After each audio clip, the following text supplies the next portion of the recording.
So, good morning, evening, or afternoon to anyone who's watching this right now.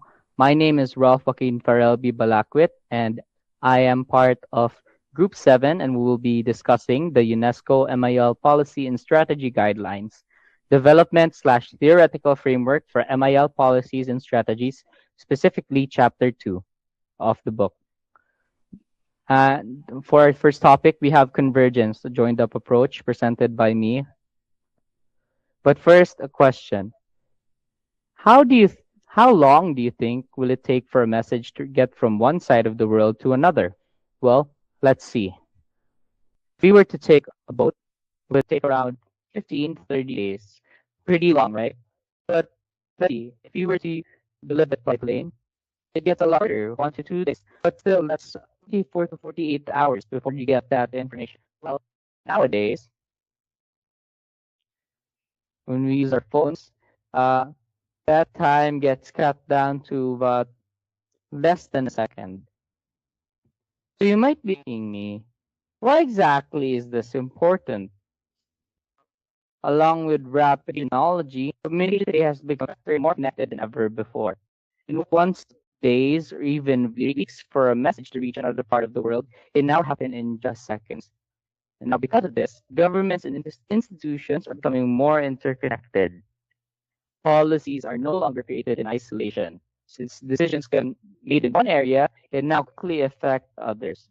This is why collaboration between different sectors and government ministries is becoming more important. This is where media information literacy, or MIL, becomes relevant. MIL should not only be a part of education, it should also be integrated into communication systems, technology, culture, and other areas of public service. In this way, ML becomes a shared responsibility across different sectors rather than being limited to one. This approach is called a cross-sectoral or a crossing policy, where one idea is applied across multiple areas of governance. It helps ensure that policies are aligned and work together instead of conflicting with one another. So instead of conflicting, as we see here, we can actually work together so that our policies or the things that we create, the things that the lawmakers create, actually work to improve the lives of the people, not ruin them more. So as we mentioned before, MIL should not only be present in education, it should also be present in communication, technology, and government. And a crossing policy is where one idea spreads across different areas. A good example of this is the K-12 basic education program, which was created to improve basic education in the Philippines and align it with global standards. In the past, the school system only went up to around grade 10 before they proceeded straight to college. And this program was actually spearheaded by President Aquino, so that, as mentioned here, it would fit with the global standards and prepare students for college work or skill-based careers. And since we're talking about agencies or ministries working together, these are the agencies that were involved in the K-12 basic education program. The Department of Education, of course, SHED, and TESTA. These are the main education focused agencies in the Philippines, and they work together to implement this K-12 program into our society, which we are actually now following now to this day. Another good example, disaster risk reduction in schools, which is a policy that prepares schools for disasters like typhoons and earthquakes. And it promotes safety through drills like the ones that we do every day. I'm pretty sure that if you're a student in the Philippines right now, you have experienced your fair share of fire drills, earthquake drills, and all that sort of the matter. Hazard awareness. I can't speak for everyone, but we had actually our local fireman unit during our fire drill, and then they taught us how to use um, the fire extinguisher and how to properly use it, how to properly hold it so that nobody gets hurt, and we can actually put the fire out safely. And school safety planning. So the people who are here, and then all the emergency acts. That is a product of disaster risk reduction in schools policy. So the agencies involved are DepEd, of course, because this is happening across schools nationwide. So they help implement it around all the schools nationwide. And the DRRMC, or the National Disaster Risk Reduction and Management Council, and local government units like the City of Cagayan de Oro. Like I mentioned before, what they do is they provide professionals so that they teach people how to properly act during a disaster. Now we talked about the crossing policy and how different agencies can work together to create different policies. But now let's move on to the human rights based approach, which is pretty self explanatory. It's basically just an approach using the human rights blueprint. So, what is the human rights based approach? It integrates human rights principles, policies, and strategies, focuses on the rights of individuals and obligations of duty bearers, and ensures development is inclusive, equitable, and sustainable. Now, what are these principles, you may ask? It is universality, which means that everybody has these rights. Individuality, which is none of these rights can be cherry picked by anyone. All of them exist at the same time, and you cannot have some while not having others. We have interdependence, which is that these principles are dependent with each other. Pretty self-explanatory. The principles depend on each other. They cannot be sustainable without each other. We have equality, and that is that all of these rights are equal. None of them are more important than others are, or none of them are less important than others are. Participation, which basically means that for this to work, we must participate in making it work. And finally, accountability, which is being able to hold governments accountable if anything were to happen, if they were to break any of these principles, or if they were to violate any of these human rights principles. So who exactly are these rights holders? So we've been talking about all of these principles, but who exactly are the right holders? We have our citizens, our Filipinos, people that we see in our day-to-day lives, the people that we see during our commutes.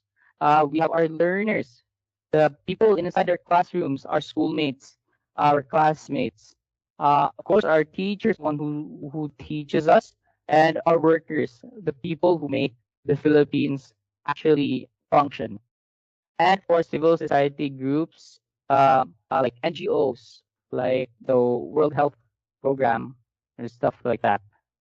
Now, if we have rights bearers, we have also duty bearers, and these are our government agencies, media, libraries, archives, and information providers like our journalists.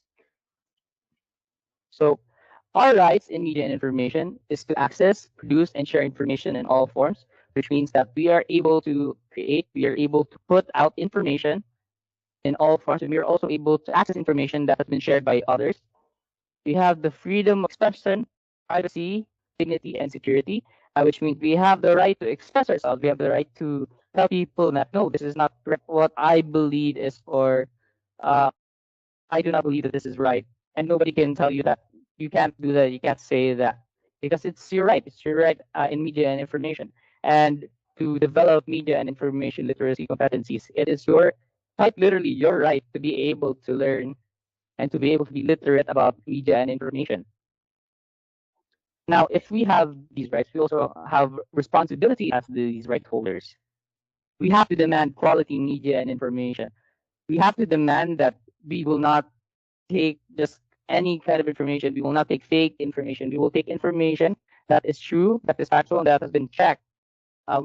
We also have the right, have the responsibility to monitor media ownership and corporate or state-controlled media, which is basically just keeping our eyes out for any biased media stations or any biased news stations that might be trying to push an agenda and not entirely be telling the truth or only telling one side of the story.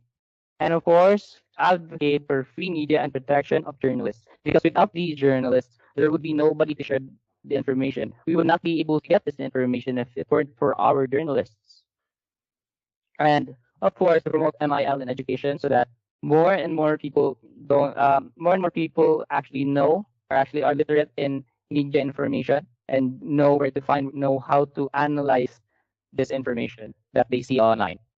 An example of this, of course, is Juvenile Justice Reform, or RA number 9344.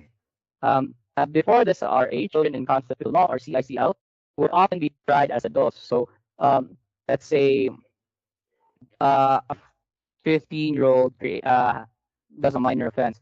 So instead of it being like um, their age is taken into, I don't know, like we see with the states, like they have these juvenile centers. It did not used to be like that here. Actually, they were tried as adults, so they would be, if convicted, they would be sent to adult prisons, and that would really like mess with their mental, like, and it would become harder for them to be able to reintegrate back to society because as a child they were convicted, right? And then after that, basically, since the minds of teenagers, the minds of children are so um, moldable, maybe inside his or her mind would be molded into something with like bad intentions and become harder and harder for them to be reintegrated to society as actual good people. Now, as we see here, now this juvenile justice reform uh, states that instead of incarceration, these children are given proper guidance by professionals to, like I said before, eventually help them become functioning members of society. So instead of criminalizing these children who probably just made a very big mistake because they are children, um, they are guided. They are guided by professionals so that not only will they become functioning members of society, but also their childhood and their future will be protected from the people who have bad intentions or will try to mold their minds into doing something that is not exactly good. Now, speaking of protection, we have next our wonderful presenter for topic 3, Protectionism to Empowerment, presented by Mr. Simon Alueta.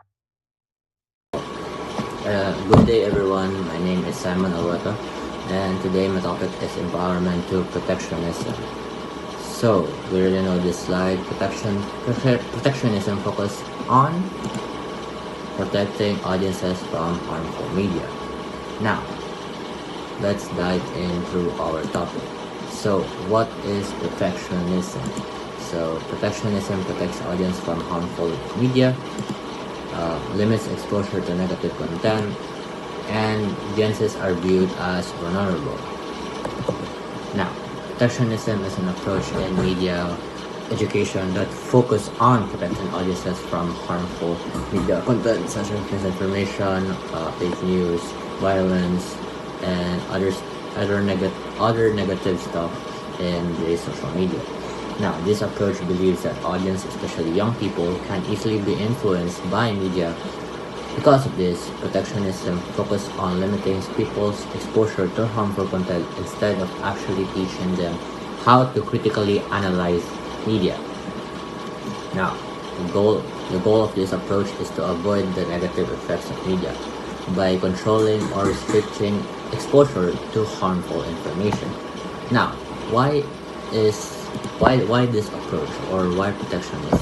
Because media shapes behavior, protectionism harmful content effects, and protection from media. Protectionism was used because many people believed that media could strongly influence the thoughts, attitudes, and behavior of audiences. Since audiences were seen as vulnerable, especially children and teenagers, media education focused more on protection rather than critical analysis. This is why limiting exposure became an important part on protectionism. So, limiting exposure limits harmful media, avoids misinformation, and prioritize protection. The idea was that if people were exposed less to harmful or misleading content, they would be less affected by it. Protectionism tried to reduce the risk of misinformation, manipulation, fake news, violence, and other harmful influences by controlling what audiences consume. However, this approach is now, it's very hard to implement in today's digital generation. Remember, in the past, media was limited to the television, newspaper, and radio. But today, people constantly use smartphones, social media, and the internet to communicate and access information. Information now spreads instantly online, and anyone can create and share content. Because media is now everywhere and easily accessible, it is almost impossible to completely avoid harmful or misleading information. This makes protection alone no longer enough in today's digital environment. In the Philippines, misinformation has become a serious issue, especially on social media platforms.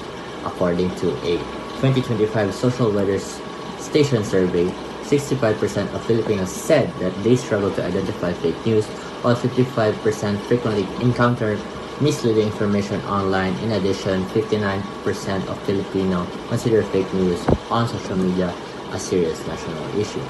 This findings show that many Filipinos struggle to determine whether information online is true or false.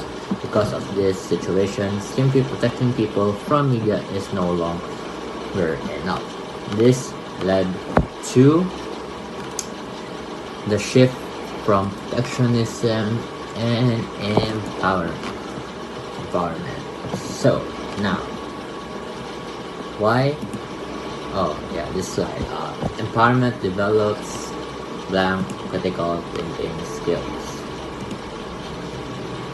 Now, for now, this what is empowerment? So, what is empowerment? Critical. It's about critical thinking skills, media evaluation, and responsible media use. Empowerment is a modern approach in media education that focuses on developing, like in the screen, developing thinking and media literacy skills. Instead of simply protecting people from harmful content, empowerment equips individuals with the skills needed to analyze media, evaluate, verify information, and identify fake news or fake content in the media independently. This approach helps people become reliable and responsible media users because they learn how to question information instead of immediately believing or sharing it. Now, why empowerment matters?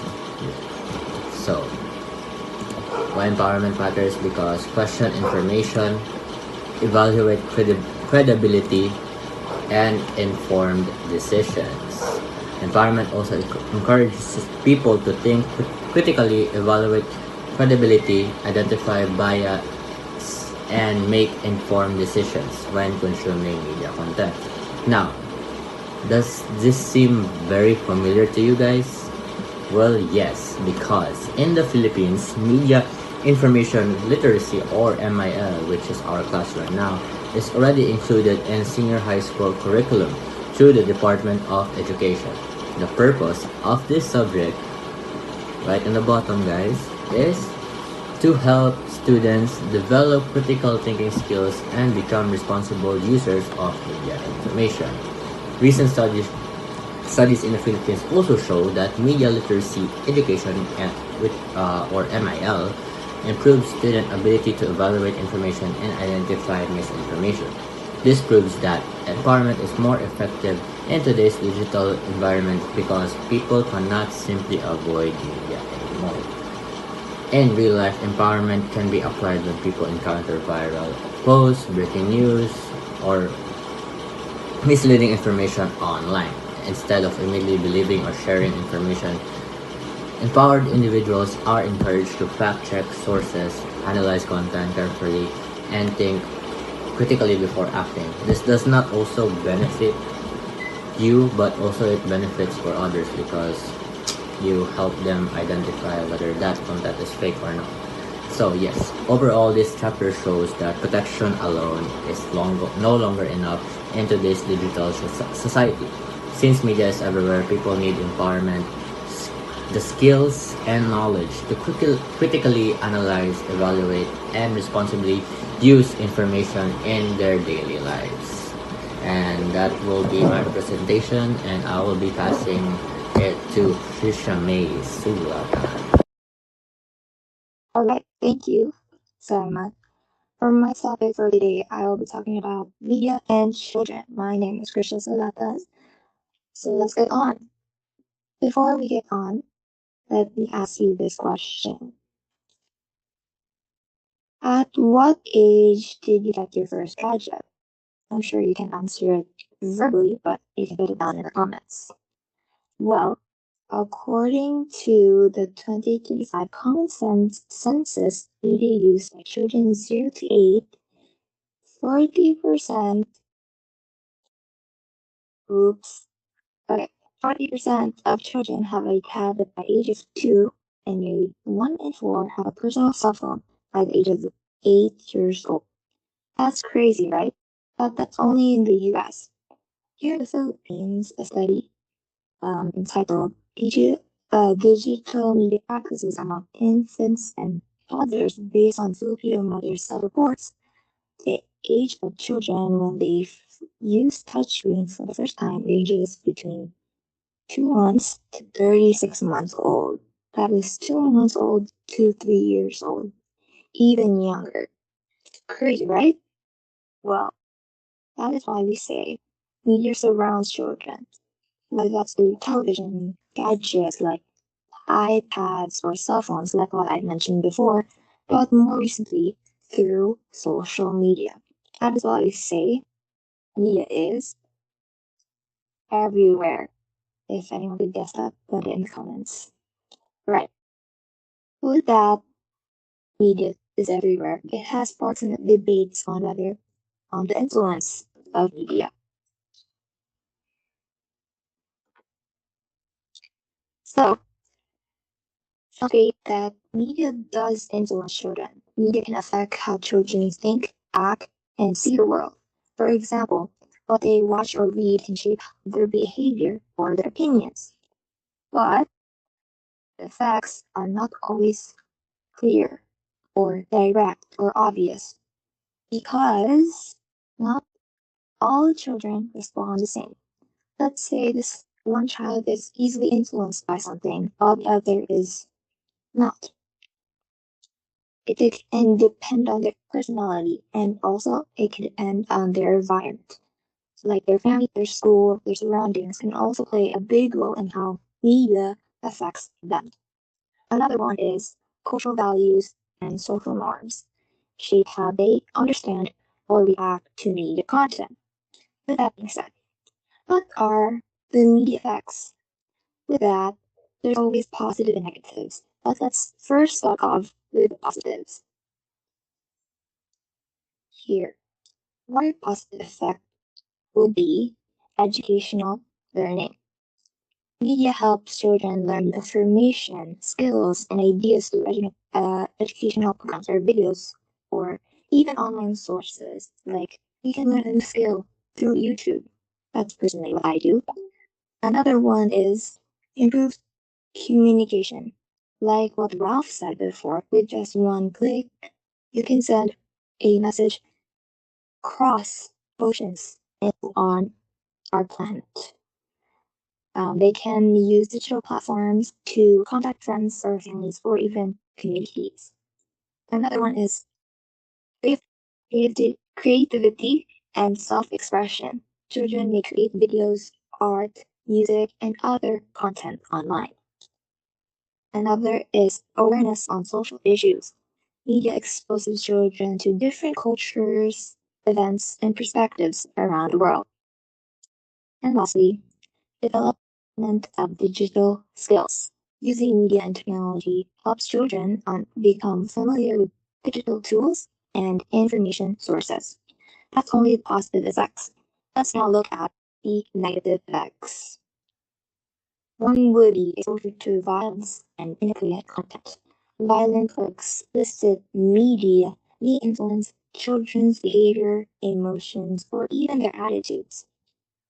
Another one would be cyberbullying, especially online games, multiplayer games. Children become maybe vulnerable to harassment or bullying online. Another one is fake news and misinformation. Children may struggle to identify false or misleading information. Addiction and excessive screen time. Too much media use can affect their sleep, academics, physical activity, and even social interactions. Active stereotypes. Media may shape harmful ideas about, let's say, gender roles, beauty standards, or even social groups. Whatever they see on media, they might believe. Another is aggressive behavior. Some theories or some people say that repeated exposure to media violence may increase aggression.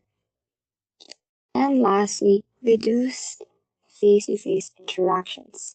Like what another bullet point said before, excessive screen time may cause the children to be less vocal or not engage in social interactions often.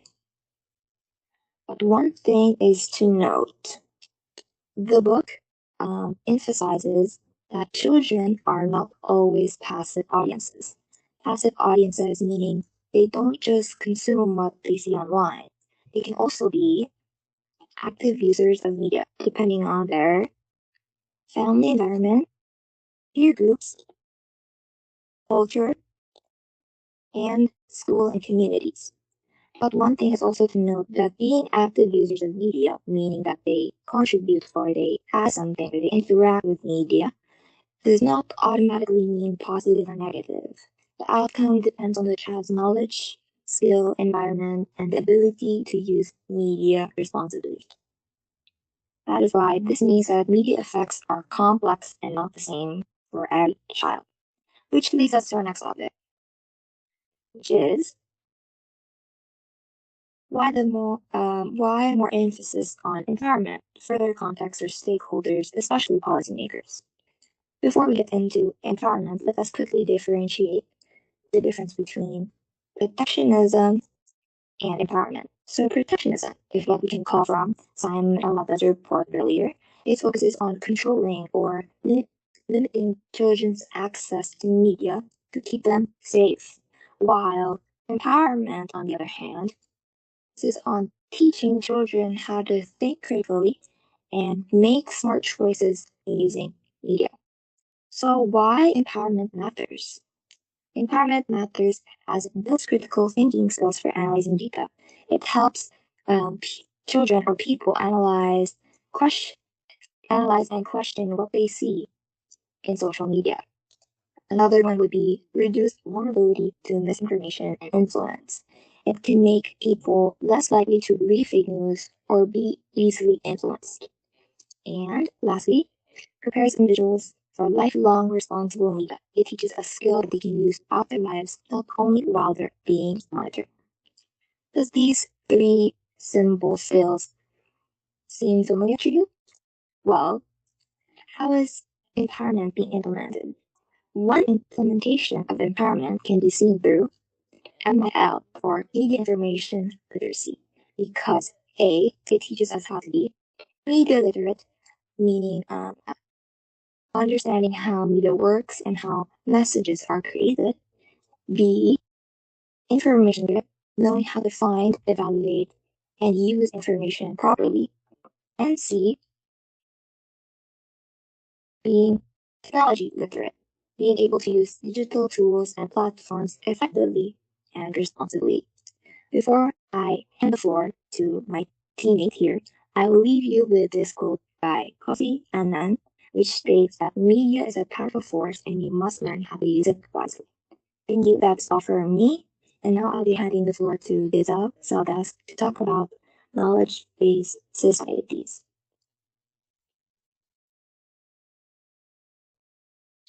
So, good day everyone. So, first, let me introduce myself first.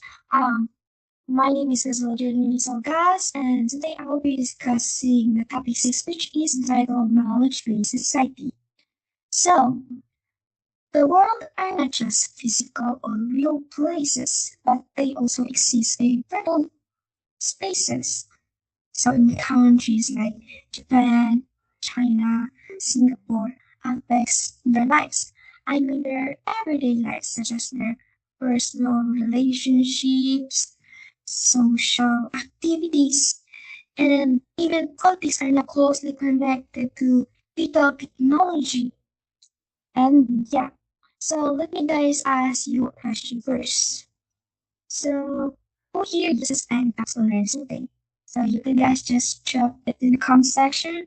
So if ever you guys use any of these kind of apps or whatever, well, that is actually what a knowledge-based site is. So you got information using technology to learn every day.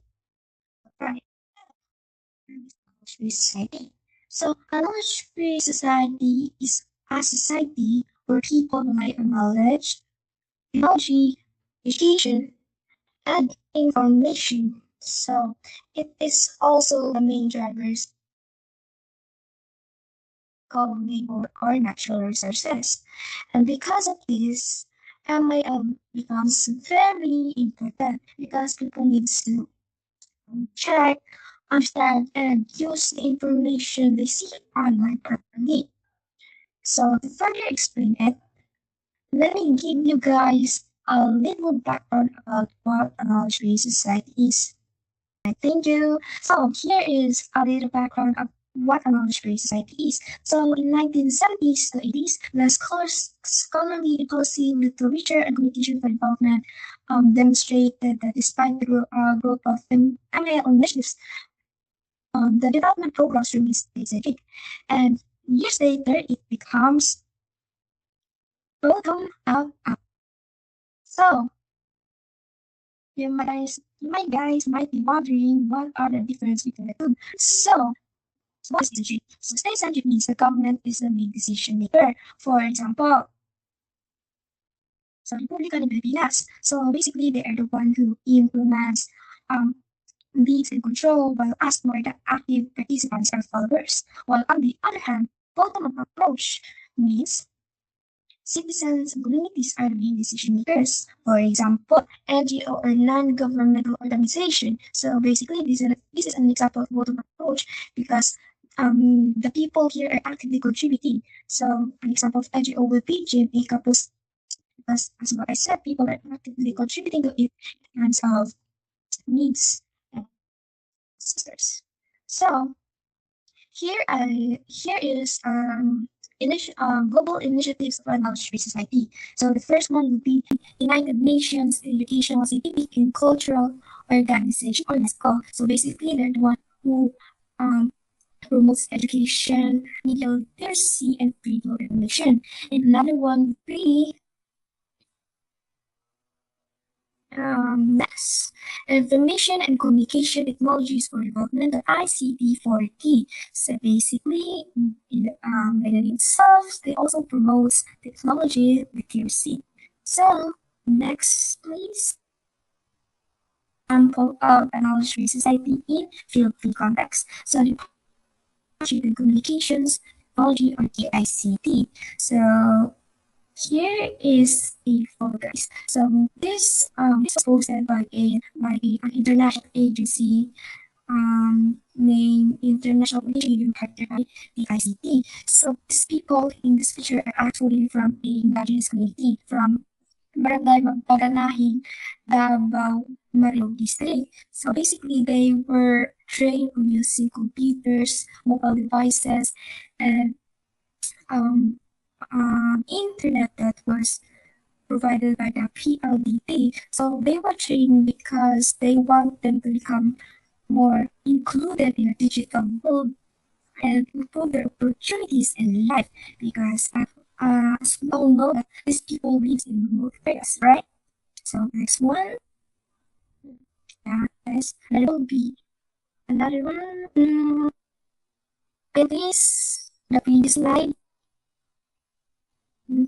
Thank you. So here is the IC again, free Wi-Fi for all. We all know this, right? So free Wi-Fi for all. So basically, these are now available on barangay schools and other public spaces because, but not everyone don't have access to it, especially in remote areas like these people in this picture. Another example would be from the Department of Science and Technology, or DOST. So or this is from a site. This is like BOST builds an AI national strategy. BOST Secretary Renato Yusildum Jr. speaks at the 2025 National Innovation Day celebration held on April 30 at Novotel, Manila.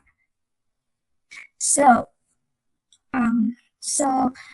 it focuses on using technology skills to improve people's life. In simple terms, the government plans on using AI or artificial intelligence on the system of jobs, education, and farming to make it more efficient and more modern. It also encourages people to learn knowledge skills to um, keep up with the fast changing technology. So this is the same photo. So if there is a positive effects for a knowledge-based society, there will be an adverse effects for it. So here, unemployment or job displacement. So first, let me guys show you a video.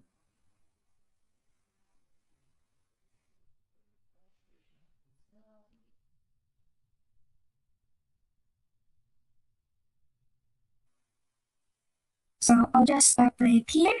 So basically in the video guys, it talks about how our country is a labor intensive, or which means a country that relies on manual human work, that if jobs here in the Philippines will replace AI, then what will be others be doing it? But where it will result on high employment, and basically if people don't have jobs anymore, well, it will connect poverty. Yeah.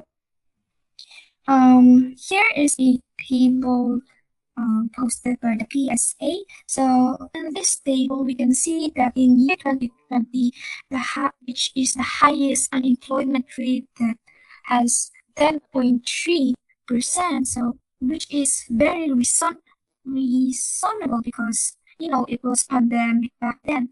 But in the recent data, it was in March 2026, it goes down to 5.0, which is very good because it now improves. But what if AI will replace jobs? Well, basically, it is possible that unemployment rates will go higher than this the year 2020, right? So another example would be digital divide or unequal access. So here, what can you guys observe in this photo? People climbing trees, right? So this was posted on a Facebook post by a radio station, so I can remember. But yeah, these people were climbing trees in order to have access to signals because they were joining their online classes. But we need to set aside this example. Let us focus in school. You guys know that whenever we don't have load or signal in the classroom, we still have to go to terminal just to connect on the Wi-Fi. But still, really, like we still have a low connection to it, which creates a full access. So to include everything, another one is connected to it. So when we don't have load or some people, they will going to be engaged into this type of things because they want to have loads. So you guys have encountered this, right? This was recent last week, this May.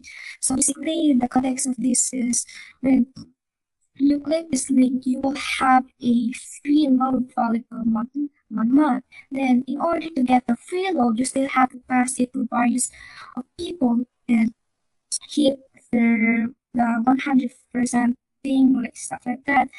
Then there you go, you have the load. But it was later confirmed that it was actually a scam. So, there is no verified post or statement from official telecom providers such as Globe, Tito, and Smart that they will be giving away 15. Yeah, in conclusion, it was all scam. So there is a similar um, link also from last year, which is also a Jollibee. It's different from this one. So, guys, to conclude everything, so building on capacities for knowledge-based society, which means the ability of people to learn continuously, adapt to changes, and lastly succeed to the world driven by information, technology, and innovation. So that is all for my discussion, and now let me now give the Jieb Aban for his discussion. Alright, am I guys? Uh, yeah, thank you for that. So now let us proceed to the second last topic, which is cultural and linguistic diversity. So thank you for that report, everyone. And finally, it's my turn. So let us start. Since this topic is made by Aban, UNESCO, we will know what are their pillars all about. So, so when we think about MIL, what do we think first? Now, it might be like education, internet, and anything like that. But when we talk about cultural, uh, MIL and cultural, there are some people who overlook, like for example, we overlook the language rights. When we talk about MIL, we don't talk about this, right? We only talk about, something news. And next is cultural representation. Also, we need to see how the culture are represented in the media. And finally, the indigenous knowledge, which is basically saying all the, like example, traditions in the, and next, now let us see what is the UNESCO's goal here in making this theoretical framework. So basically, it's just like a stairs we start from the bottom, where we are full of overloaded information, and then we question it, we find ways on what to do with this information, and then finally, we create our own new information. So let us go. So, in the Philippines of context, now there is a research which states that there are 80.8% of Filipinos who use internet. So that is basically 97.5 billion. And the facts here, cultural and linguistic diversity, is that since Philippines has 175 living languages, and if we put these 175 plus living languages in social media, they are still dominated by these two languages. Guess why it is?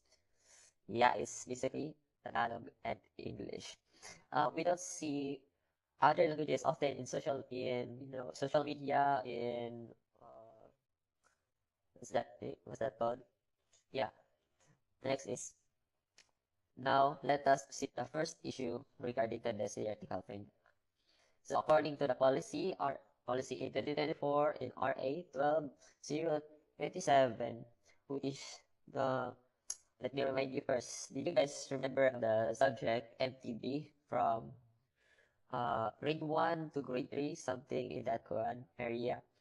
Well, actually, in 2024, 2025, it has actually been, it is not now a requirement subject. Uh, Basically, our President Bongo Marcos has not signed this because of these reasons, which is the first, the lack of learning materials and linguistic diversity. Which basically, since, of course, we have many languages in the Philippines and we can provide many resources to make a book or a module about this topic. So they actually this is one of the reasons. And next is declared ineffectiveness. So what this means is that the test course since the NTB subject has been applied, the test scores of the students in this subject actually were high or actually basically, like, I'm part of them since, of course, bagsak ko sa ako ng ATVs. Ako na And next, uh, so so there is actually a commission sa wikang Filipino. They worried that due to the removal of the MPV subject, they warned that the 32 out of 135 indigenous languages are going extinct. Since they are, since of course they are not now required, and Tagalog and English are now dominated. They are suggesting more on that part, which is like, it's dying. So let's go to the next issue, which is the risk of colonization of the mind, which is basically, it stated that we feel that our culture are inferior or invisible compared to the cultures. This is because of the globalization, which is, we now interact with other cultures, which now, since this basically started in the Spanish era, since we look at the Spanish, we notice that, I mean, we feel that they are more, superior compared to our culture, which is a bad thing. Now, now, in order to protect indigenous knowledge from these policies, from these issues, there are some, there are the concept of UNESCO, in which, in order to fix this, and this is the first, is to allow indigenous groups to document or protect their own knowledge. Basically, they document themselves to provide about them. Yeah, something like that. And next is the modern application, which stated that they provide their own blogging and social media archiving, uh, basically their own, again, that no one should, no one should control how they vlog on how they provide their information in social media. And of course, when I stated slides ago about the cultural knowledge, I mean indigenous knowledge is also to, save their own one. This is to save their own tradition, like for example, yeah. So So the cultures are not the only one who are being silenced in the social media, but also about the gender. Now here comes a final topic, which is the gender-based approach. So let's begin, of course, the UNESCO's goal here, which is to first, I mean, wait, before that, so historically, the UNESCO made a women in development policy, which is basically just protecting women. And finally, they turned this in the early 2000s into gender development. And basically, they are training or empowering all genders to be equal. And next, now let us go to the final objective. Now, here we go. First, we recognize the gender biases in social media or anything. And next, we challenge this. What do we do with this one? Do we just stand there or challenge, face the one? Next is dismantle. Basically going against on the social media information. Okay, but social media issues about the genders. Now, now let us go again to the Philippine context. So according to the global standing in equality about the gender, we are currently top 20 globally. Now, now this is the good side here. From here we see that in 2024 we are only ranked 25, but in 2025 we are now ranked 13. There we can see the how, but the education and health and politics has been lowered, but we are ranked up still. Now let us go to where more was needed. So again, from education here, we have been down to 1.2 percentage point here. Of course, we do, yes, we consider the qualities, maybe the qualities of education has been lowered. There is no much of an issue here. Next is health and survival, which again, we cannot take any concerns here. I don't know why they make such concerns in this. And next is the political empowerment, which has been in 2025, it has only been Alueta. Let's focus on political reforms. Wait, so here, the female representation in political has been up to 2025, 21.1%, which was in 2023, it has been 30%. Now, this is not much of an issue, which again, since the politics is all about equality, but let us go to the other reasons of why this has been lowered. Now, this is a violence, which is called, wait, the violence against women in politics. Now, the definition of this is basically saying the gender-based violence aimed at excluding women from political life. Now, this is different from other violence since this one is basically just not wanting the women in the politics, not considering their values, their what's that called, their qualities, and like that. Now, number in March 2026, the indicated law criminalizing BAWP as a distinct offense. Since again, in March 2026, a law was made in order against this one, which is the House Bill number 8393. Again, which is made for penalizing the BAWP specifically. Now, let us wonder, why in March 2026, which when it can be made earlier? So, let's get back to the violence again. So, this violence is mostly because this is just like the other isolated incidents. And next is only just personal threats. And next is just, yeah, just politics as usual. We don't care about that. And they're treating equally, but what they don't consider, of course, not considering the qualities. Now, so what do we do with this with these issues? Of course, we disrupt the playbook. Basically, when we see some violence in the social media, of course, we don't reply or engage. We don't go straight head on. Of course, if we basically this is just like adding fuel to the fire, it will just cause more chaotic since these trolls just wants more attention. If you care about them, they will interact with you more, which will harm the person more. And what can we do instead is to use invisible reporting. Of course, when we are being violence in social media, we block, we report, or anything that doesn't interact with them at all. But in this case, it is targeted to, you know, the politic women, we use the reporting instead. Since if we block them, we can't look, can still not them. So basically, what I'm telling you is to not feed the trolls. They just want more attention. And of course, this is where our PPT ends. Thank you for listening. And goodbye. And we are the Group 7. Thank you.